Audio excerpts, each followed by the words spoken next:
You just pay for rental of the machine that's going to be capable of playing very specific games, which you have to buy at full price. So increasingly, we lose the rights over things we buy. So in the past, you could do things to a computer you own, but now they try to tell you, well, you cannot do that, and you actually risk a lawsuit if you do that. One quick thing about in Sony's defense now, did you hear about the news about them bringing some games to Android? Yes, I did. I've covered that in an article recently. The hybrid. I assume you're talking about the hybrid PSP Android phone. Yeah. Yeah. But also they make a separate announcement. They have some banner they go by, I suppose, trying to market as a kind of a separate initiative, the notion of bringing lots of games to Android. Not just the PSP that they have, but just to bring to the marketplace as a whole. Trying to have lots of phones now. I believe this new hybrid that was coming out is called the Xperia. I think that was the name they gave it. And there's still a big question for me, and I haven't been able to find a proper answer for this, because on the face of it, the photograph shown, it was an Android phone with a pull-out bit, which was the PSP part. It doesn't explain whether it's actually running on Android and you've just got your PlayStation generic controller type thing going, or whether it's actually a PSP running PSP software independently of the Android operating system powering the phone. So that was a big question. I know Android was adding a support for...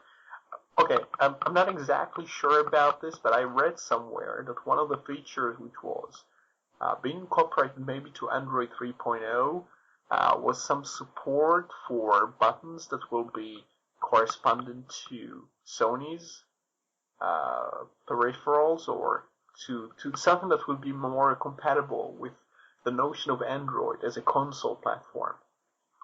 You see what I mean? Yeah. So usually you can check the interfaces and see what they accommodate and what they try to prepare, because obviously they work with device makers and they have to make sure that the software has the necessary hooks for a specific type of design, or, number of buttons and things like that, touch screens, resolution, and so on. I mean, what anybody thinks about Sony, and I know certainly my views on proprietary software are very different to a lot of people that listen to this show, but it is very interesting, the relationship that Sony is striking up with Android in this case, but Linux in general. I always thought it was rather bizarre when I first realised you could install Linux alongside the PlayStation operating system, for want of a better word. And it is very strange how they seem to be looking at more devices incorporated with Linux and / Android in certain ways in the future, which I think again is a testament to how far deployed Linux is now getting, especially in mobile devices. So Sony are very schizophrenic when it comes to open source. I think they've just got far too many departments that are all sort of independently trying to meet their targets, and some of the managers in those departments want to go full proprietary, while others are seeing the advantage of open source. Their artists' websites are all Drupal, so there's one element of their sort of web team has fully embraced Drupal. They've seen what Drupal can do. So all the new artists get Drupal websites. My ebook reader is Sony, which is it's Monte Vista Linux, which I'd never heard of, but it's Linux. So I think, and then they started with being able to install Linux for a while on your PS3. So I think some parts of the company they get it, but others don't. I mean, I remember Sony used to be notorious for making their own proprietary plugs, proprietary ports, proprietary sockets that you couldn't just plug any regular device in. They would always have to make their own, so that you would have to buy their own peripherals and their own tapes and their own media and things like that. Their own memory sticks and stuff. So. Yeah, I think more and more are gradually coming to realise that some standards, whether they're open or not, at least regular standards. I mean, Sony couldn't get away now with having Imagine the PS3 came out and they said, well, it's Blu-ray, but it's not really Blu-ray because it'll only play the movies that come from Sony Studios. Mm. You know, they could never get away with that now because people just wouldn't accept that. They wouldn't accept that if they buy a Blu-ray device, that they couldn't play a Blu-ray movie that says Blu-ray. They buy it in a store, but it comes from a different studio. They couldn't accept that. They wouldn't accept that. So I think more and more kind of reality is catching up with them that they have to either be one of the crowd, or they're not in the game basically. Well, I mean, what I'll hopefully end on, because I don't want to make this show as a sort of a pro console show, because really it's going a little bit off topic. What we normally discuss, and sorry, it is my fault for bringing them up in the first place. The one thing that did impress me, and at least shows a little bit of openness on Sony's part, is that, for example, I had an Xvid file which I had on a USB stick, and the PS3, I can plug it straight into the USB socket, and it plays it straight away flawlessly, without any sort of issues. Certainly with the PS3 now, you can plug anything into it, and 9 times out of 10 it's going to work. If it's USB, it'll be compatible with it, which is good, and you're not forced down the Sony route anymore with Sony only products. So it is quite good. It's one of the reasons why it stays as the sort of main entertainment centre for my family over the Xbox, which has now been relegated to upstairs. But what I'll do is we'll move on now, and we won't make this a Sony show. And Roy, have you got another topic to cover for us? We have several.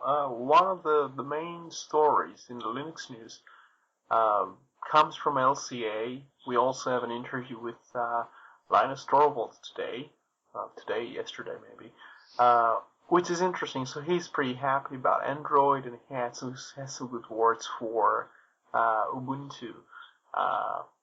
And he uses Fedora, as far as I know.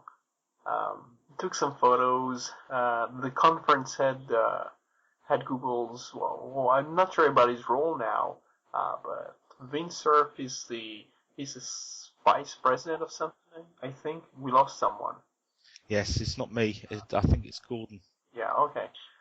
Anyway, the conference is, if you look for examples of things out in the market, you had quite a few things on display.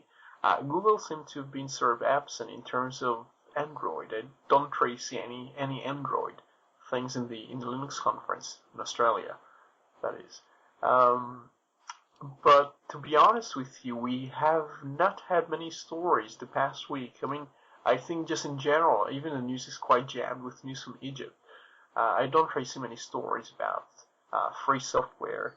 I wrote about Microsoft quite a bit because they had the results out. And even this type of thing, nobody really seems to pay attention as much as they used to. And Apple had results around the same time. They claim to be making just about as much money as Microsoft does. So that's always an interesting situation. I mean, I've certainly noticed the drop in interest in Microsoft-related articles.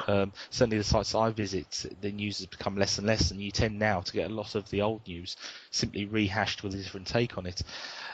Is that a testament to Microsoft's current position in the IT world? Well, as I used to read, I used to syndicate, and people, I suppose lots of people know, I used to cover Microsoft like 5 times a day or maybe even more. And I used to syndicate news about Microsoft, but at some stage it just becomes extremely boring because basically there isn't much news about them.